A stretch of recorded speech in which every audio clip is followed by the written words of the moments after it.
caso clínico. Então vou juntar um pouquinho de um monte de teoria que eu venho comentando, que eu venho falando, e vou discutir um pouquinho sobre esse caso clínico. Tá?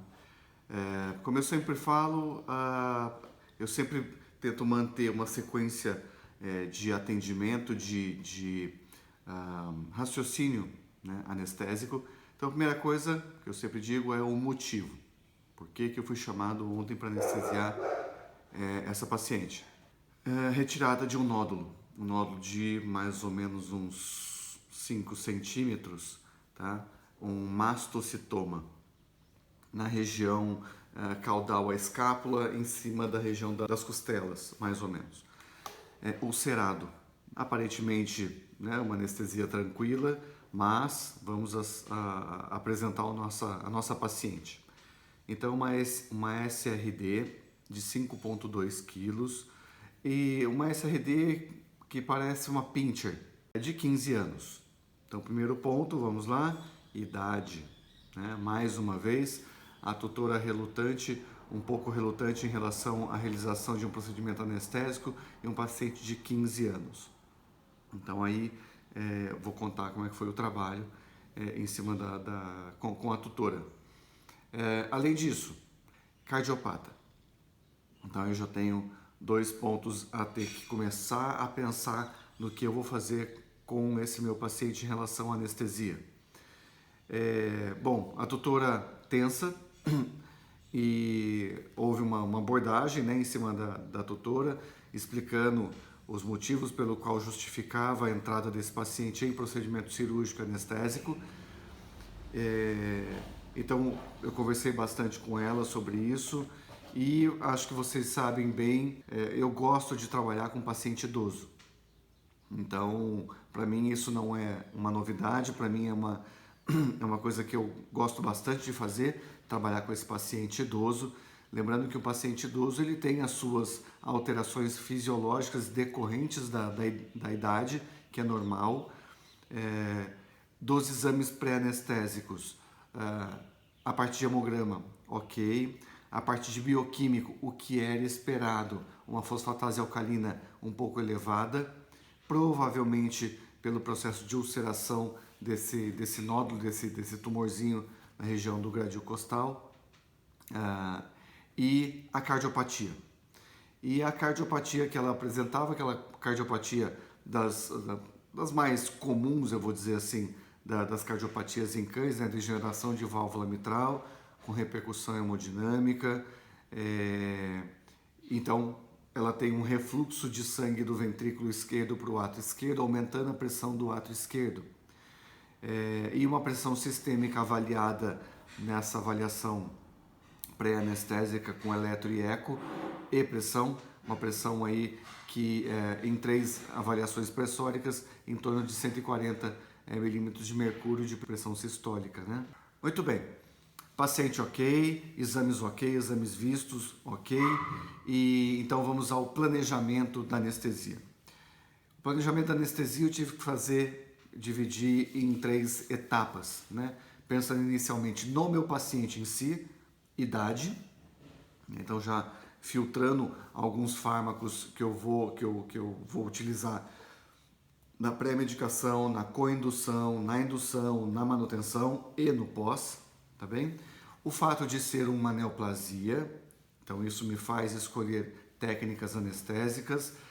O fato de ser um mastocitoma, tá? Um mastocitoma é uma célula é um tumor que tem liberação de histamina, tá bem? E um cardiopata. Então vamos lá. O idoso eu tenho que me preocupar com as funções hepáticas renais, a questão cognitiva do sistema nervoso, né? O mastocitoma, acabei de citar, mastocitoma que libera histamina, nenhuma substância que induza a liberação de histamina, até de preferência substâncias que tenham ação antihistamínica para poder usar nesse paciente, e a cardiopatia. Tá? Uma cardiopatia que leva a um déficit, uma dificuldade da injeção de sangue do ventrículo esquerdo. Então eu tenho que trabalhar com fármacos que eu consiga trabalhar com esse paciente e não traga malefício na repercussão hemodinâmica desse paciente. Como é que eu junto tudo isso? Como é que eu ponho tudo isso dentro de um liquidificador e misturo tudo isso? Vamos por partes então, começando da medicação pré-anestésica. Eu preciso pensar numa medicação pré-anestésica que seja bom em todos esses aspectos, em que eu consiga favorecer todo o trabalho com esse paciente. Dentre as medicações pré-anestésicas, só lembrando, fazendo uma lista rapidinho na minha cabeça, é assim que eu vou fazendo, eu tenho os anticolinérgicos, eu tenho os tranquilizantes, os sedativos, os benzodiazepínicos e os analgésicos. Tá, ok? Tenho praticamente esses 5 grupos para pensar nesse meu paciente. Na avaliação clínica pré-anestésica, uma frequência cardíaca média de 80 batimentos por minuto e para quem tem um SRD de pincher ali misturado, até uma frequência cardíaca que eu considero de média para baixo nesse tipo de pacientezinho, tá bem? Mas não me indicou usar o grupo dos anticolinérgicos, por exemplo. Grupo dos tranquilizantes. Eu tenho ali então o principal representante, a cepromazina, que tem como principais características farmacológicas ser um fármaco vasodilatador, ser um fármaco que vai tranquilizar o paciente de leve, tem características antihistamínicas, antiarrítmicas, né? Em que vai poder trabalhar com o paciente de uma forma mais leve, tá bem? Os sedativos. Sedativo eu tenho alfa-2 agonista. Esse eu já tirei de cabeça, porque como alfa-2 agonista, ele vai promover vasoconstrição periférica, elevando a pressão sistêmica, aumentando a pós-carga. Nesse paciente cardiopata, está fora, pelo menos na MPA. Na MPA. Não estou dizendo que alfa-2 não pode usar em cardiopata. Pode, em situações específicas, com técnica específica. Tá? Então eu tirei ele desse paciente agora. Benzodiazepínico, poderia usar? Poderia, não tem contraindicação alguma nesse paciente. Só comentei de algumas características dos benzodiazepínicos, principalmente na possibilidade da excitabilidade no uso dele na pré-medicação. Então, como eu não quis correr esse risco, também tirei ele. Analgésico. Os analgésicos, a gente está falando aí, eu separo os analgésicos em 2 grupos, né? O grupo dos anti-inflamatórios, esteroidais e não esteroidais, e o grupo dos analgésicos opioides centrais. Anti-inflamatório, esteroidal ou não esteroidal, eu vou deixar para trabalhar com ele ali no início do transanestésico, já pensando numa analgesia pós. Eu vou começar a optar pelos analgésicos centrais, os opioides. Dentre os analgésicos centrais opioides, na pré-medicação, gosto bastante da metadona. Então eu já deixei ela separadinha como um dos fármacos que eu utilizei nesse paciente. Voltando então ao que eu estava falando, nessa miscelânea, nesse raciocínio anestésico que eu estou fazendo com o meu paciente, eu optei para este paciente fazer uma pré-medicação com 3 medicamentos. Um deles eu não citei aqui. Primeiro medicamento, um tranquilizante. Tá? Lembre-se que eu avaliei o paciente, ele tinha uma frequência cardíaca de 80 batimentos por minuto, ele tinha uma avaliação prévia pressórica de 140 milímetros de mercúrio de pressão. Com isso, eu fiz a opção por trabalhar com um fenotiazínico e um opioide de pré-medicação, o que nós chamamos de neuroleptoanalgesia. Tá? Uma neurolepto leve, tranquila para este paciente. É um paciente SRD com características físicas de um pincher, mas bem tranquilo, 15 anos, né? Por si só já é um animalzinho teoricamente mais tranquilo, tá? Então por isso que eu quis trabalhar com esse tipo de associação. Mas, dentro dos fenotiazínicos que eu não citei aqui, o principal que nós usamos é a cepromazina, ok? Mas eu tenho um outro fenotiazínico que eu posso utilizar nesse paciente, que é a prometazina. Lembra que a prometazina faz parte dos tranquilizantes. Eu tenho a cepromazina, clorpromazina, levomipromazina e a prometazina. Prometazina, sim, Phenergan, tá? Como o próprio nome vocês devem lembrar, o Phenergan, a maioria das pessoas focam ele como um antihistamínico, né, um antialérgico, mas ele é um tranquilizante. ele é um fenotiazínico, tá bem? Então, neste caso, ainda mais em se falando em um mastocitoma, ele fica melhor indicado do que a cepromazina. Rafael, não tenho prometazina, não tenho Fenergan, não tenho nem o costume de trabalhar com ele. Ok, sem problema. Todos os fenotiazínicos têm ação antihistamínica, mas a prometazina tem uma ação antihistamínica muito evidente, que neste caso de um paciente com mastocitoma, eu vi uma melhor indicação dele em relação à cepromazina. Não tem prometazina aí na sua maleta? Ok, pode usar uma cepromazina que tem um efeito antihistamínico mais leve. Então eu associei prometazina, metadona, tá? E como eu sei que é um mastocitoma, eu estava preparando esse paciente para uma colega oncologista, a doutora Jane César, aqui de Campinas. É uma colega oncologista. Eu sei que a margem de segurança dos oncologistas é maior, bem maior do que geralmente um cirurgião geral faz, tá? Então coloca-se margem de 2 centímetros em cada bordo, lembrando que geralmente faz uma incisão em elipse. Então foi um talhozinho grande, né, de fora a fora na região da costela, ia trabalhar com muita pele, muita exposição de pele, subcutâneo, às vezes um pouco de músculo. Pensando nisso, eu também quis colocar nesse meu protocolo uma medicação que tem uma ação analgésica muito bem indicada para esse tipo de problema, de qualquer tipo de ação de pele, subcutânea, um pouco de músculo, que é a ketamina. Tá? Mas não a dose dissociativa da ketamina, e sim a dose analgésica da ketamina. Tá? Então a minha pré-medicação ficou com prometazina, metadona e ketamina na pré-medicação, ok? Preparei pelo peso, eu já tinha feito toda a minha avaliação clínica, conversado com o tutor, voltei e fiz a pré-medicação. Neste meio tempo que eu fiz a pré-medicação, fui para o centro cirúrgico completar o meu raciocínio anestésico, tá? Preparei para este paciente, então, já lá no centro cirúrgico, uma infusão associando alguns elementos. Então, presta atenção no meu raciocínio para ver o que vocês acham. Como eu tenho a facilidade de ter muitos fármacos e a escolha dos fármacos que eu quero, então dá para eu brincar bastante nesse aspecto. Carol, dose da prometazina que eu usei neste paciente foi de 1 mg por quilo, tá? É um mastocitoma, então eu usei uma dose, geralmente uma dose que é utilizada em processos alérgicos quando o paciente chega na clínica, associado à metadona, associado com a ketamina, tá bom?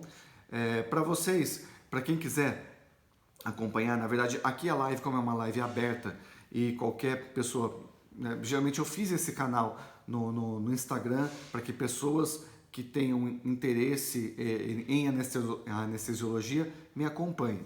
Mas aqui é uma live aberta. Eu tenho um canal no Telegram, para quem quiser, tem o link na bio. Clica lá, entra no canal lá do Telegram.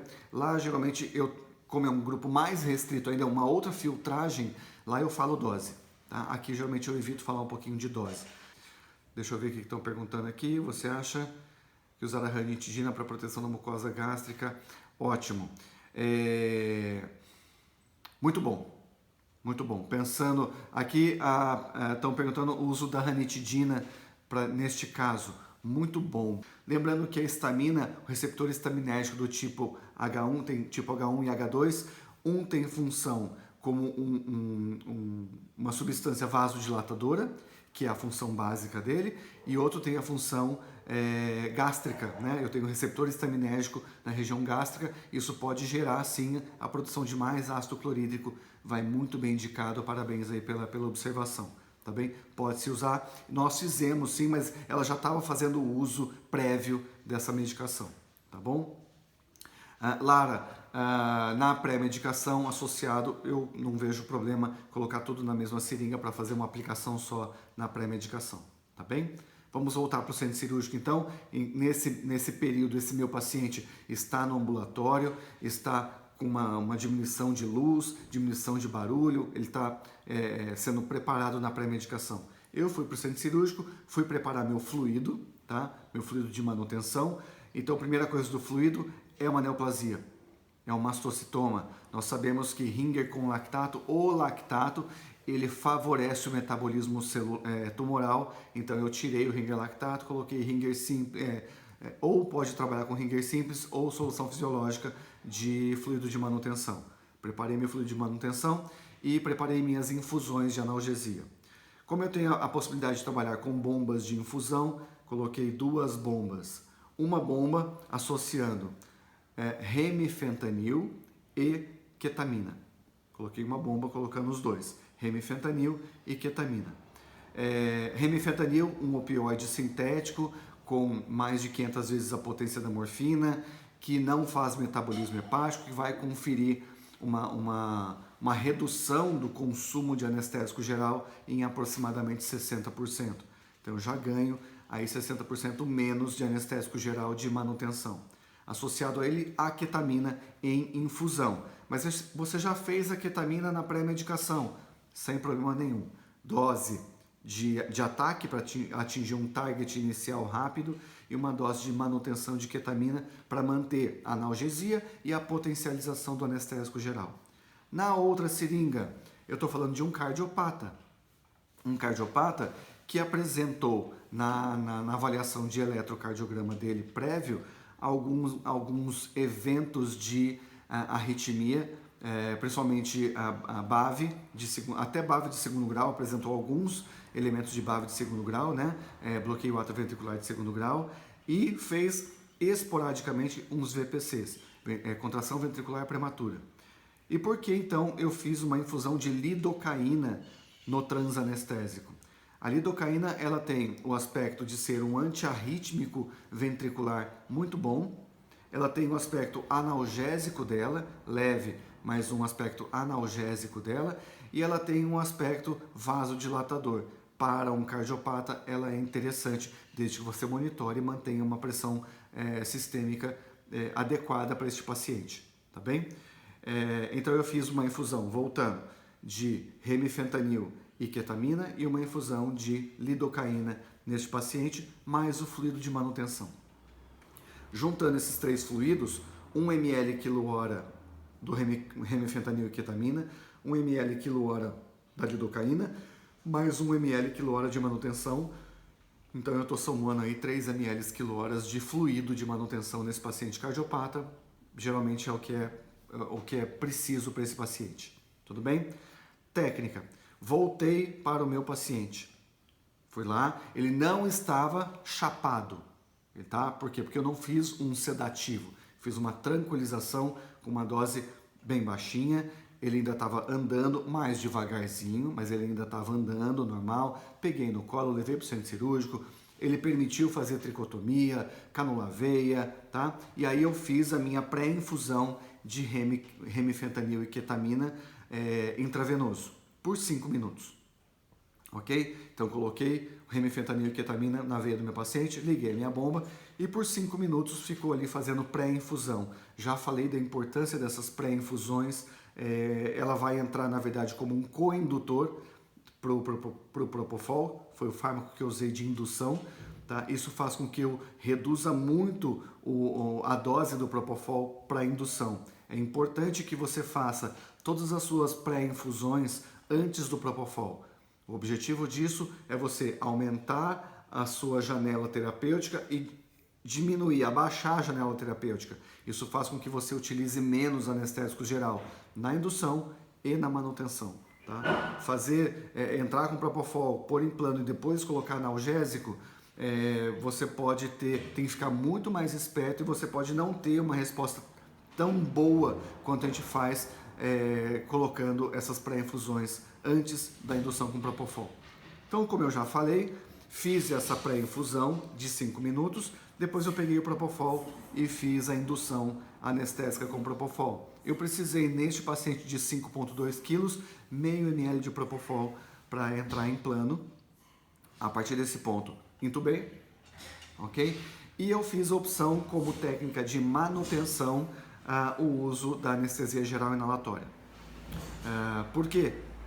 Porque apesar de ser uma mastocitoma, eu neste aspecto preconizei mais o uso da anestesia geral inalatória, porque ela tinha uma alteração de função hepática, uma FA um pouquinho aumentada, e como eu tinha uma pressão sistêmica prévia, né, no exame pré-anestésico, de 140 milímetros de mercúrio de pressão, eu fiz a opção por trabalhar com a anestesia geral inalatória, porque é uma das características ela ser vasodilatadora também, dose dependente.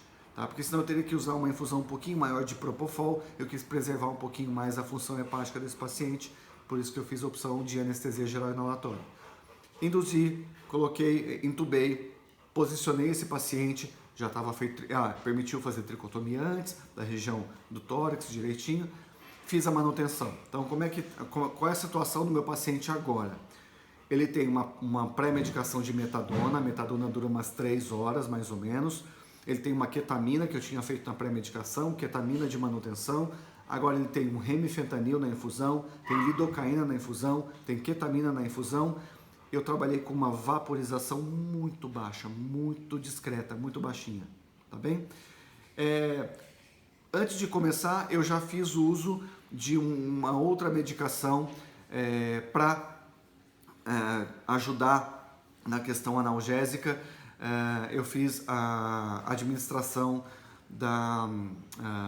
do Cerenia, do Maroptan, também pela via subcutânea nesse paciente, tá? Pelas várias medicações que ele ia ter que tomar, com uma ação antiemética, também com o objetivo de melhorar um pouquinho mais a analgesia desse paciente. Então eu fiz uso do Maroptan também. Manutenção do paciente, então, anestesia geral inalatória, infusão de remifentanil, lido, ketamina, então Remifilk.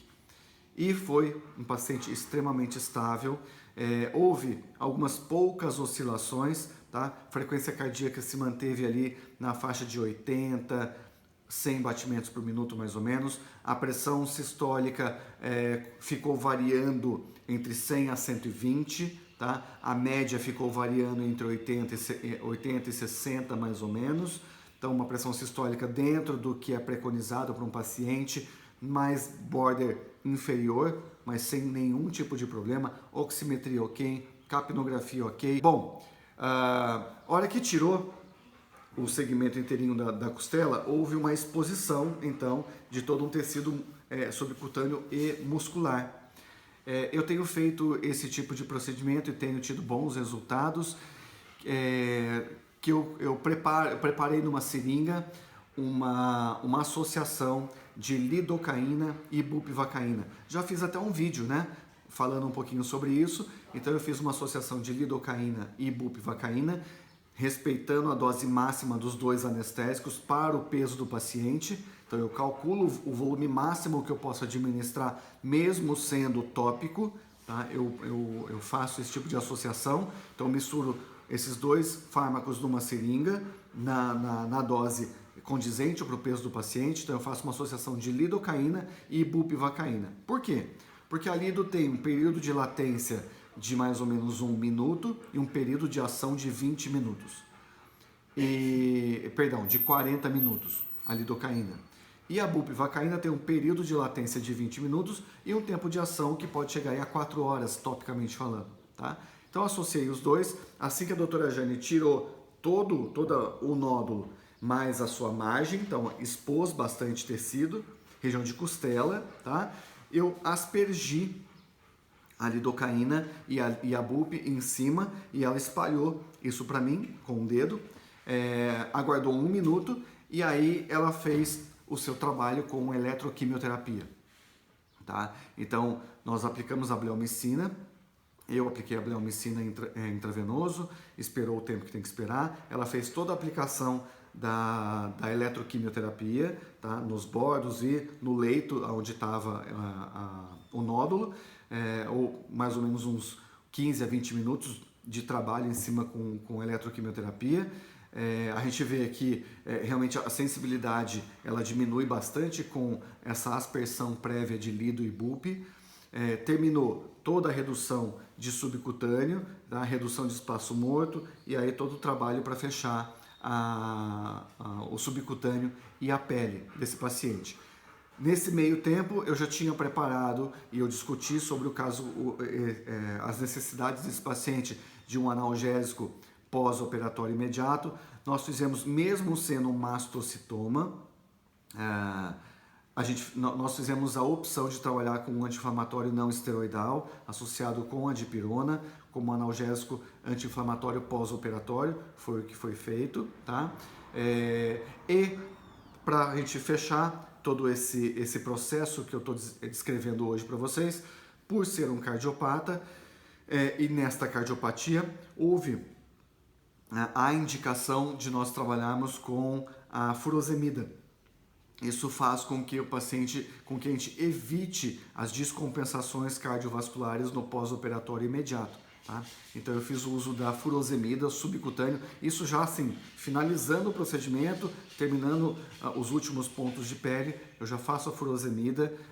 Neste caso, fiz subcutâneo, tem uma absorção rápida, tá? Isso evita as descompensações cardiovasculares desse paciente, não quer dizer que não vá ter, tá? Mas ajuda bastante. Então terminou, assim que eu desliguei os aparelhos, desliguei a infusão da analgesia, desliguei o isoflurano desse paciente, ele mais ou menos com 5 minutos ele estava em decúbito external, tá? Não vou mentir, isoflurano, anestesia geral inalatória, houve um pouquinho de vocalização, não exagerado, um pouco de vocalização. Esse tipo de vocalização com o uso da inalatória dura em torno de 3 a 5 minutos, mais ou menos. Acalmou, já foi para a baia de recuperação. Foi uma paciente que ficou em observação, deve estar lá no centro de referência de internação aqui em Campinas.